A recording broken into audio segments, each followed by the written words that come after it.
우리 찬양은 하나님께서 가장 기뻐하시는 예배 행위 중에 하나입니다. 우리가 찬양 드릴 때에 우리 하나님도 기뻐하시고 또 우리 마음도 얼마나 뜨거워지는지 알 수가 없습니다. 우리가 날마다 찬양하며 살아가시는 여러분 모두가 되시기를 축복합니다. 이솝 우화에 나오는 이야기입니다. 한 남자의 집에 강아지와 나귀가 있었습니다. 근데 이 나귀가 가만히 보니까 이 강아지가 주인의 사랑을 듬뿍 받고 있는 거예요.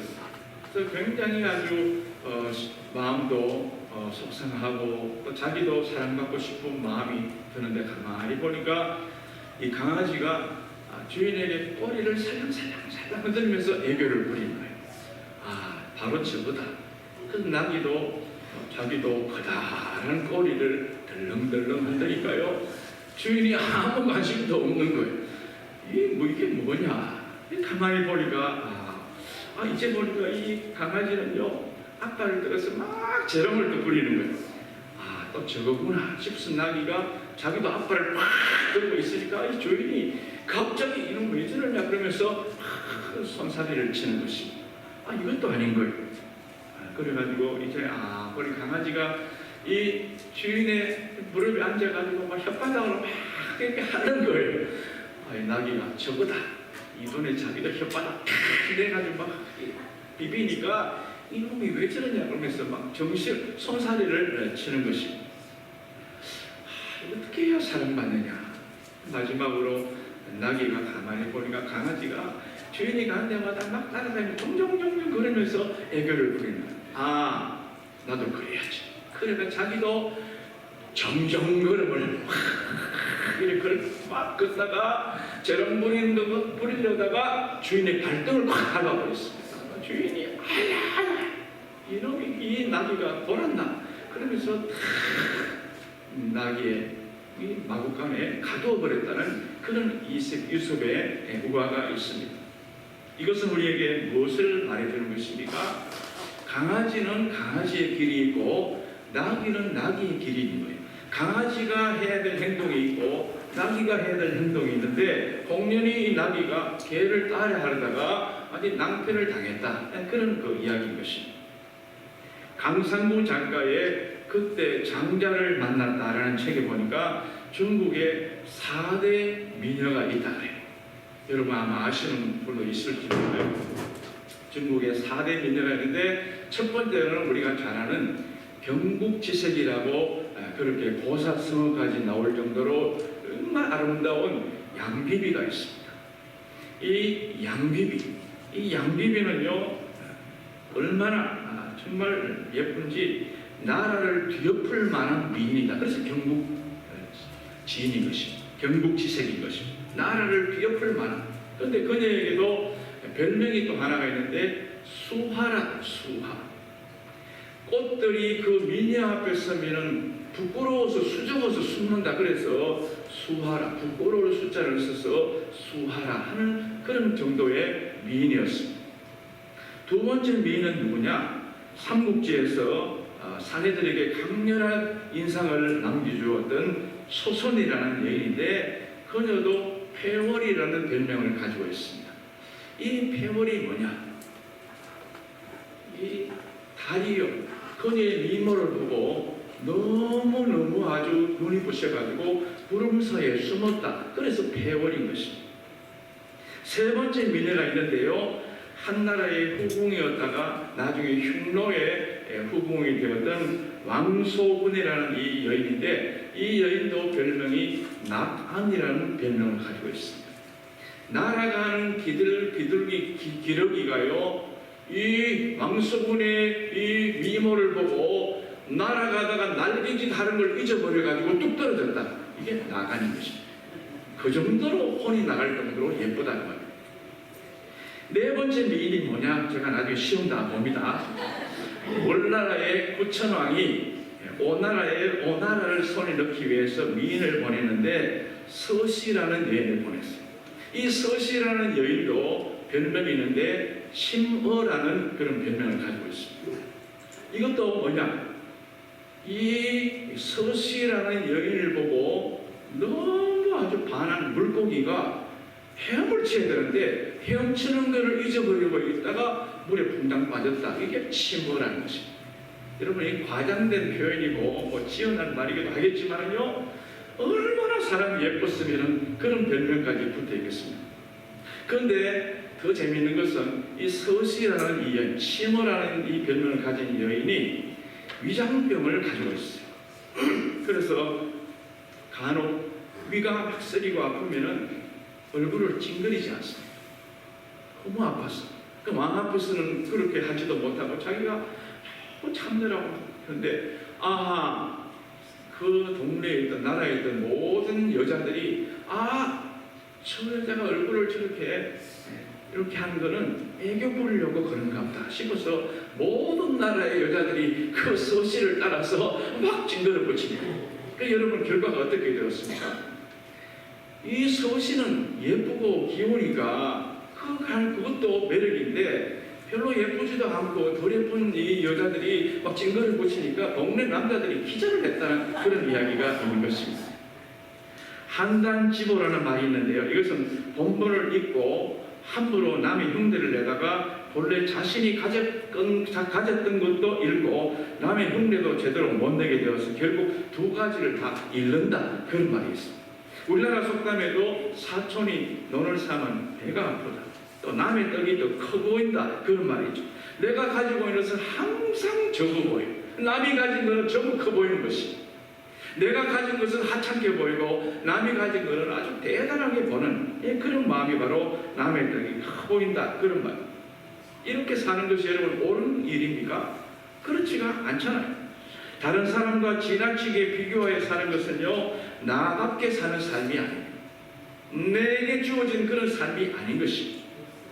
특별히 그리스도인이 나답게 산다는 것은요, 나를 향하신 하나님의 뜻을 발견하고 그 뜻대로 살아가는 것이 되는 줄로 믿습니다. 그래서 우리는 그게 나답게 사는 거예요. 사람은 우연히 만들어진 존재가 아니죠. 원숭이에서 치워 진화된 존재가 아닙니다. 하나님께서 흙으로 빚으셔서 그리고 그 사람을 코에 생기를 불어넣으시고 하나님의 형상대로 지은 정말 하나님의 걸작품 중에 최고의 걸작품이 사람이라는 것입니다. 이 사람이 누구 하나 똑같은 사람이 없잖아요. 하나님이 얼마나 멋있게 만드셨습니까? 천지를 창조하시고 첫째, 둘째, 셋째, 넷째, 다섯째 날까지는 it's good, 좋았더라, 보시기에 좋았더라. 그런데 이 사람 만드시고 난 다음에 6일째 만듦의 주님의 결론이 뭡니까? It's very good. 보시기에 심히 좋았더라. 네, 사람이 하나님의 형상대로 만드는 존재이기 때문에 보통 귀하고 아름다운 존재가 아니라는 것입니다. 그렇다면 우리는 어떻게 하나님께 우리가 살아야 하나님께 영광이 될 수가 있겠습니까? 오늘 이 시간에는 세례 요한을 통해서 하나님 영광 돌릴 수 있는 그 나답게 살 수 있는 그 비결을 오늘 이 시간에 한번 말씀을 통해서 배울 수 있기를 바랍니다. 오늘 본문의 배경을 살펴보면 본문 22절 서두에 보니까 그 후에 되죠. 그 후에가 언제입니까? 이전에 있었던 그 다음에 이 말이죠. 예수님이 그 공생애를 시작하시고 또 예수님이 가나의 혼인잔치에서 물로 포도주를 만드시고 예수님이 성전을 깨끗하게 청소하시고 니고데모를 만나서 니고데모를 믿음으로 상담해 주신 이후 그 말이죠. 그리고 아직도 예수님은 유대 땅에 가서 저 밑에 가서 세례를 베풀기 전 그 말이죠. 세례 요한이 감옥에 들어가기 이전. 그러니까 다시 말하면 세례 요한의 시대와 예수님의 시대가 중첩되는 그 시대. 구약의 시대가 마무리가 되고 신약의 예수님의 시대가 시작되는 그 아주 겹치는 그 시기. 그때가 바로 이 그 후에라는 그런 시기입니다. 그런데 세례 요한이 먼저 와가지고 그 복음을 전했는데 많은 사람이 예수님을 자기를 따랐지 않습니까? 그래서 세례 요한의 제자가 많이 생겼던 것입니다. 그런데 얼마 후에 예수님이 오셔가지고 예수님을 따르는 사람이 많이 나타나게 된 것입니다. 예수님이 말씀을 전하고 예수님이 기적과 표적을 행하니까 많은 사람이 예수님께로 가게 되었고, 심지어는 세례 요한의 제자들 중에서도 일부 예수님께로 가게 되었던 것입니다. 오늘 보면 26절에 그 상황이 잘 묘사되고 있습니다.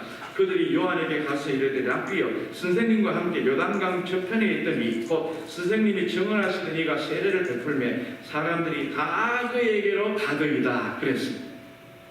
여러분요, 이거는 무슨 말? 플러스 말하면 선생님, 요한 선생님, 지금 당신이 이렇게 많이 읽어놓은 이 모든 이 업적, 예수님이 와서 다 뺏어갑니다. 예수님께로 다 가버리는데 괜찮겠습니까? 그 말 아닙니다. 그 사람이요, 부활을 치밀게 만드는 것, 사실 사람이요 화나게 만드는 것들 자꾸 부추기니까 그렇게 되지 않습니다. 여러분, 다 그에게로 갔나이다, 이게 맞는 말입니까? 지금 유대인 중에 다 갔습니까? 세례 요한의 제자 중에 다 갔습니까? 이거는 다 갔다는 말은요, 과장된 말이고 부정확한 정보인 것입니다. 그들 중에 일부가 갔지 다 갔지 않다 그 말입니다.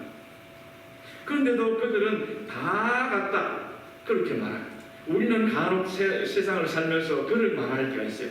사람들이 다 뭐라 하던데요, 사람들이 다 싫다하던데요, 사람들이 다 뭐라고 하던데요.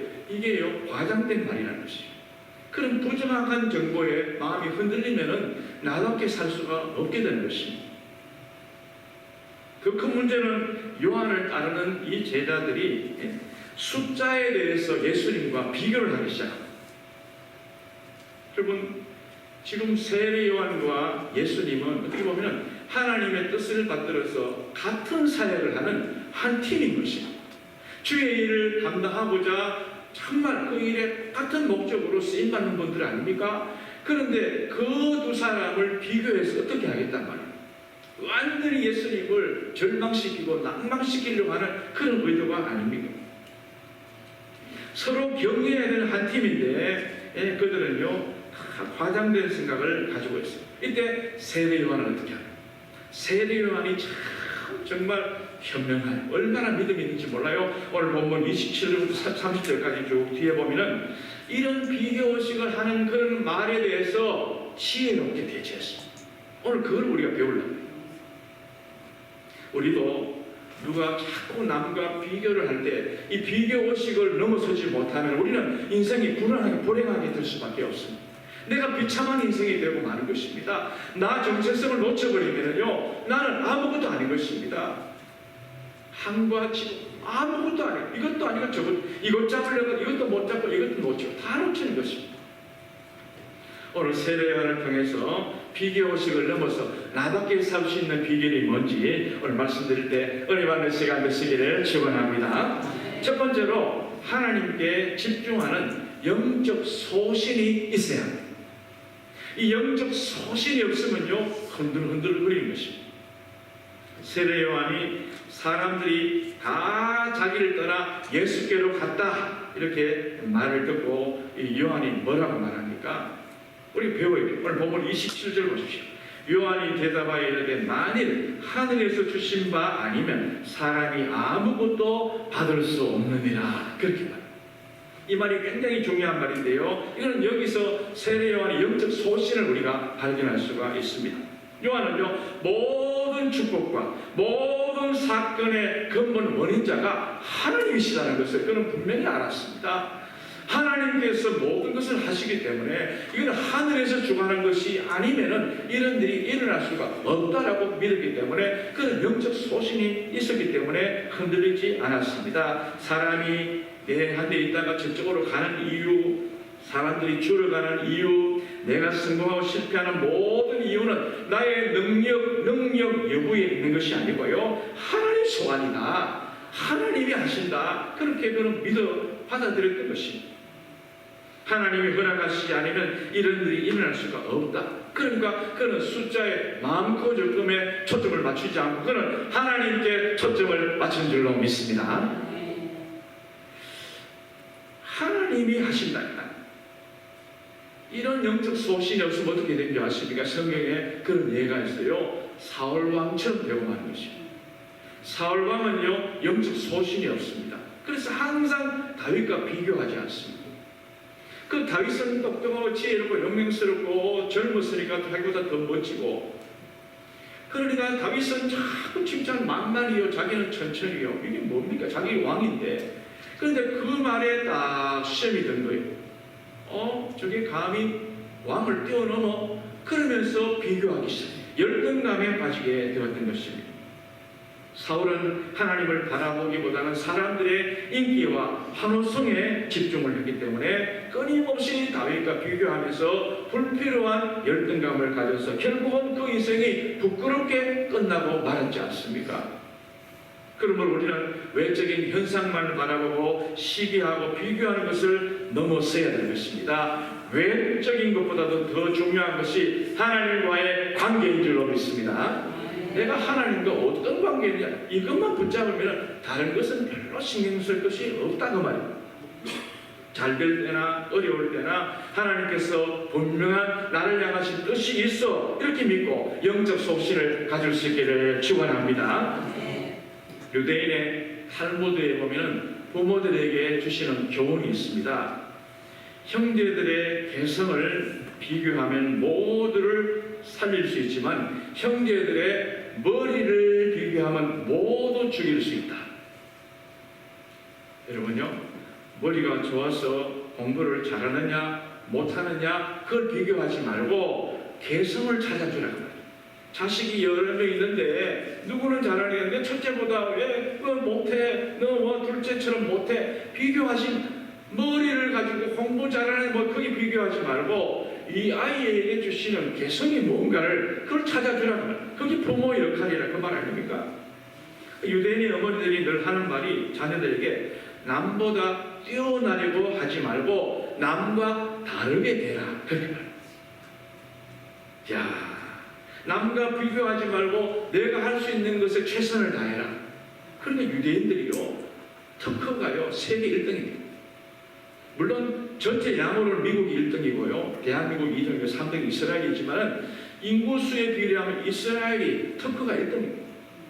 얼마나 특허를 많이 만들었지 몰라요.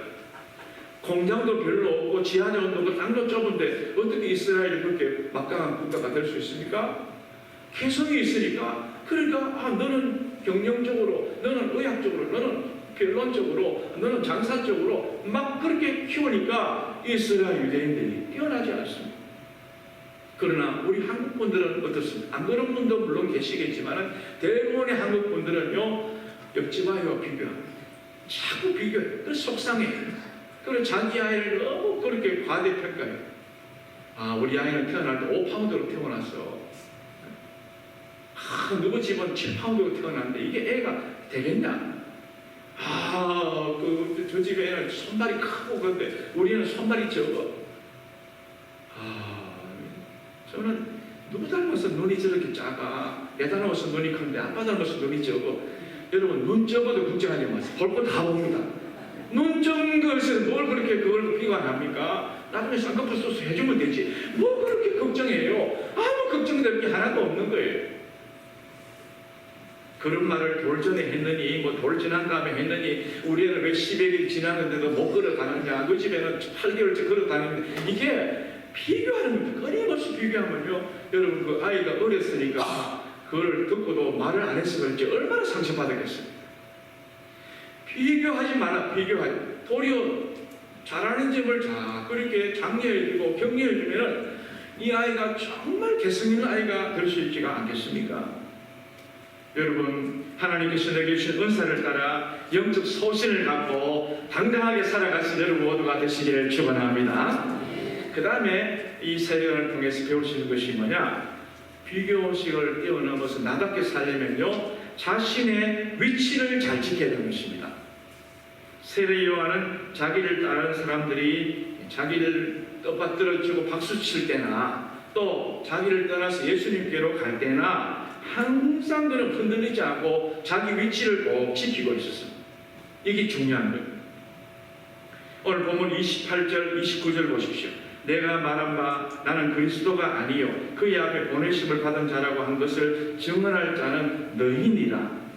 신부를 취하는 자는 신랑이나 서서 신랑의 음성을 듣는 친구가 크게 기뻐하나니 나는 이러한 기쁨으로 충만하였노라, 이렇게 말합니다.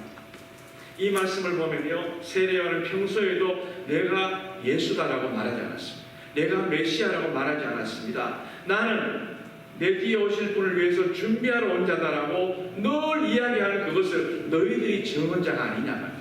너희들이 그런 말을 듣지 않았냐 그 말이야. 그러니까 지금 저분은, 내 뒤에 오신 저분은 내가 평소 이야기했던 그분이다 그 말이죠.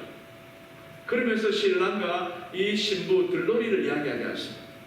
신랑을 돋보이게 하는 사람이 들러리 아닙니까? 이 들러리는 신랑을 기쁘게 해주고 각광을 받고 돋보이게 만드는 임무만 잘하면 되는 거예요.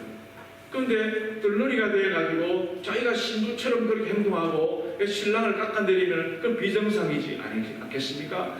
이 세례요한은 지금 들러리로 왔다 그 말이죠. 그러니까 내가 그 주님을 빛나게 만드는 것은 내 임무를 잘하는 것이고 내 위치를 잘 지키는 것이다, 그렇게 보았던 것입니다.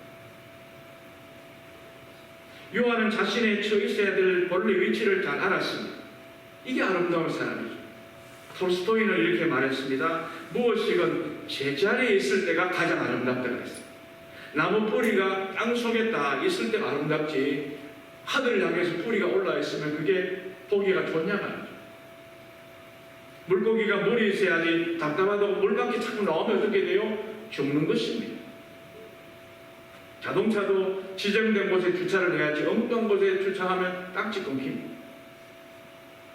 학생이 학교에 있어야지 오락실에 용장에 있으면 안 되고요. 보초로서는 군인도 자기 위치를 지켜야지 엉뚱한 데 가 있으면 영창 가는 것입니다. 심지어 우리 몸 안에 침도요, 이 몸 안에 있어야 아름답지 밖에 쭉 나와 있으면 얼마나 추접고 더럽습니다. 천사도 자기 분수를 모르고 자기 위치를 떠나니까 마귀가 되어버립니다. 자기 위치를 지키는 게 얼마나 중요한지 알았었어요. 세례요한이 지금 자기가 일궈오는 모든 것을 저 예수가 뺏어가네, 다 갑니다. 지금 제자들 다 갑니다.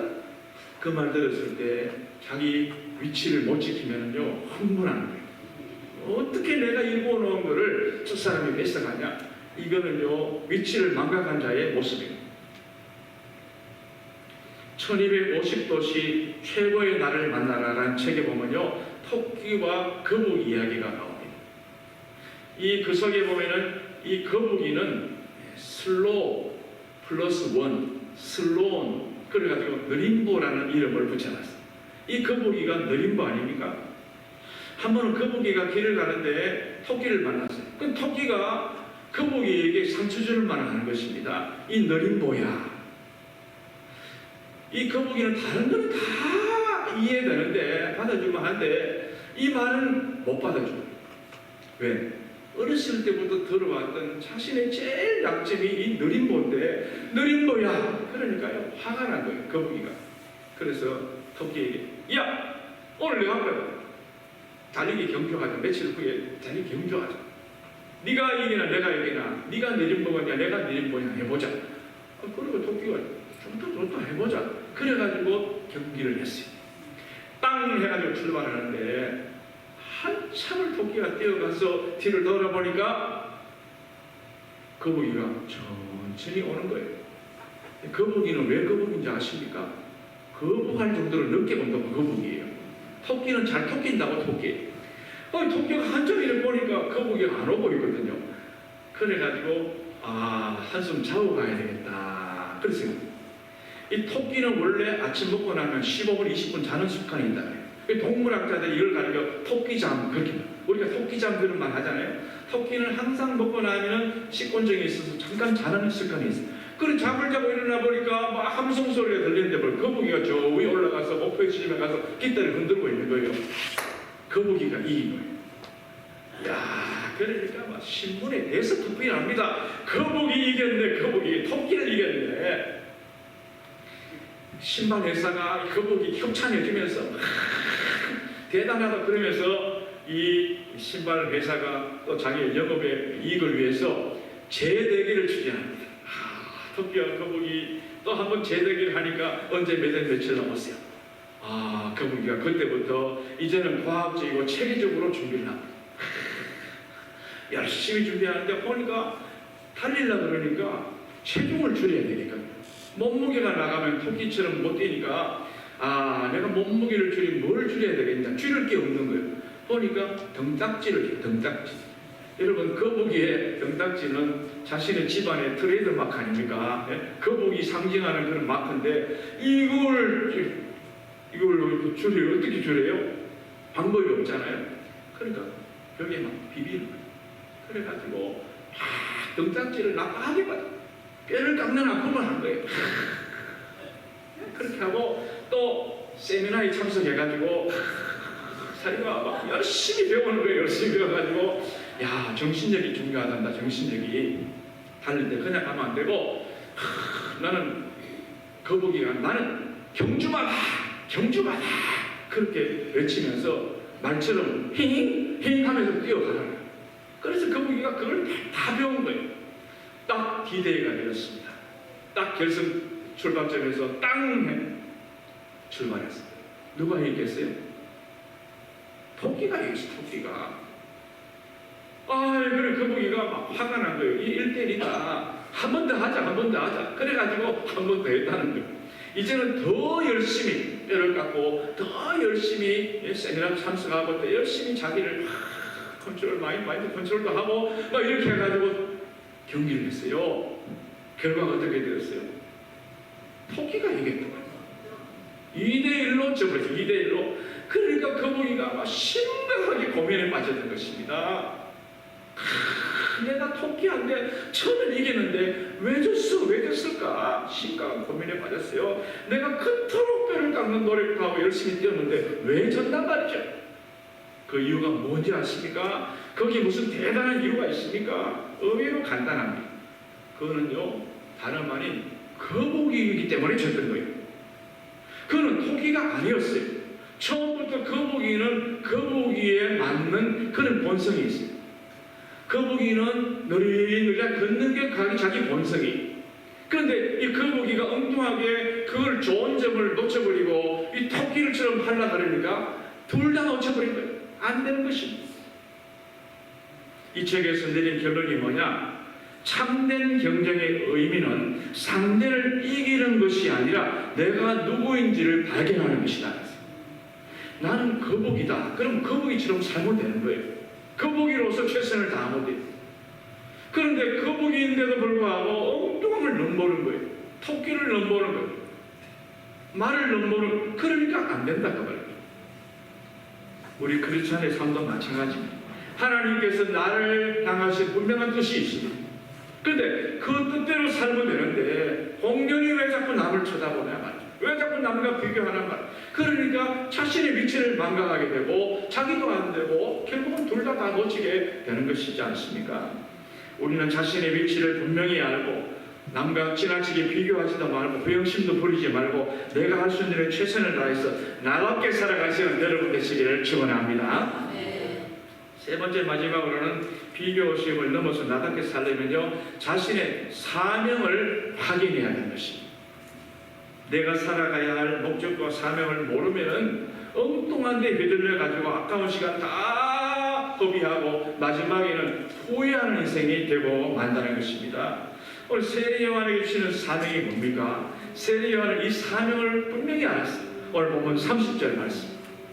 30절 우리 다 같이 읽어보실까요? 시작. 그는 흥하여야 하겠고 나는 쇠하여야 하리라. 할렐루야. 이 세례 요한은 자기는 자기를 죽이면서까지 예수님의 사역을 흥하게 만드는 그런 일로 왔다는 말이죠. 나의 미션이 뭐냐? 예수님이 잘되고 예수님 사역이 잘 부흥하도록 만드는 게 내 사명이다. 그걸 알았어요. 우리 한국 아이들이 외국 아이들과 다르게 참 아이들이 똑똑하고 정말 나중에 잘 되는 이유가 뭐냐? 어렸을 때부터 할머니와 엄마가 애 코 풀 때 흥해라. 그리고 흥하게 된다. 쇠라. 그래야 흥해라. 그래서 흥하게 된다는 말이 있는데 이 세례 요한은 자신의 위치를, 자신의 사명을 알았어요. 나는 그분의 신들림이 풀기도 감당치 못하는, 나는 그분의 길을 예배하러 온 사람이다. 여러분 놀랍지 않습니까? 여러분, 하나님께서 여러분에게 또 저에게 어떤 사명을 주셨습니까?